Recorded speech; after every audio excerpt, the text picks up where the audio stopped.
I believe in God the Father. I am who I am. I am Reverend Imran Shuker.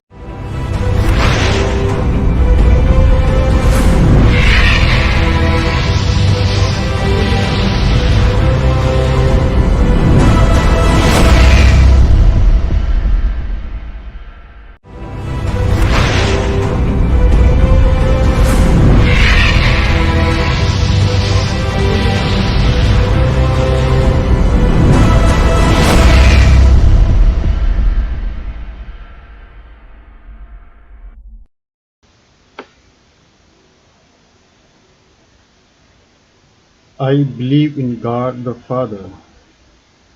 I am who I am. I am Reverend Imran Shuker. I am who I am. Moses said to God, "If I come to the people of Israel and say to them, 'The God of your fathers has sent me to you,' and they ask me, 'What is his name?' what shall I say to them?" God said to Moses, "I am who I am." And he said, "Say this to the people of Israel, 'I am has sent me to you. This is my name forever, and thus I am to be remembered throughout the generation." In revealing his mysterious name, Yahweh, I am he who is, I am who I am, or I am who I am. God says who he is and by what name he is to be called. This divine name is a mysterious just as God is mystery. It is at once a name revealed and sometimes like the refusal of a name, and hence it better expresses God as what he is, infinitely above everything that we can understand or say. He is a hidden God, his name is infallible, and he is the God who makes himself close to man. By revealing his name, God at the same time reveals his faithfulness, which he is from everlasting to everything, valid for the past. "I am the God of your fathers." As for the future, "I will be with you." God, who revealed his name as "I am," revealed himself as the God who is always there, present to his people in order to save them. Faced with God's fascinating and mysterious presence, man discovers his own insignificance before the burning bush. Moses takes off his sandal and veils his face in the presence of God's holiness. Before the glory of the thrice holy God, Isaiah cries out, "Woe is me, I am lost, for I am the man of unclean lips." Before the divine sign wrought by Jesus, Peter exclaimed, "Depart from me, for I am a sinful man, O Lord." But because God is holy, he can forgive the named man who realizes that he is a sinner before him. "I will not execute my fierce anger, for I am God and not man, the Holy One in your midst." The Apostle John says likewise, "We shall reassure our hearts before him whenever our hearts condemn us, For God is greater than our heart, and He knows everything. Out of respect for the holiness of God, the people of Israel do not pronounce His name.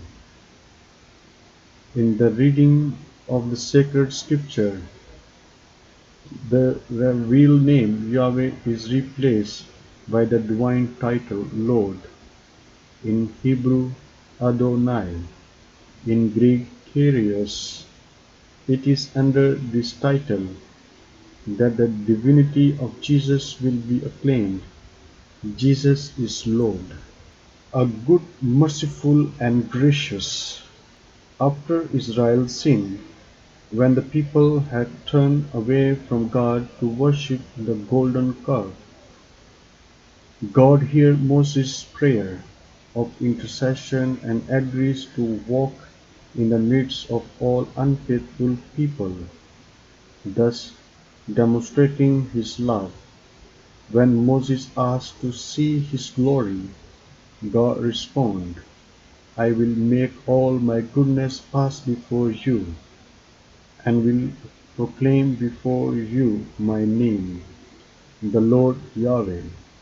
Then the Lord passes before Moses and proclaims Yahweh, Yahweh, and God merciful and gracious, slow to anger, and abounding in steadfast love and faithfulness. Moses then confesses that the Lord is a forgiving God.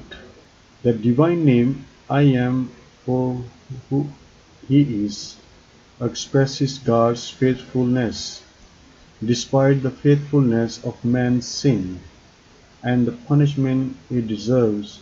He keeps steadfast love for thousands. By going to so far as to give us His own Son for us, God reveals that He is rich in mercy.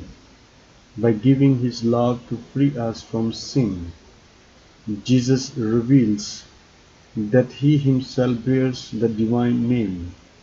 When you have lifted up the Son of Man, then you will realize that I am. God alone is.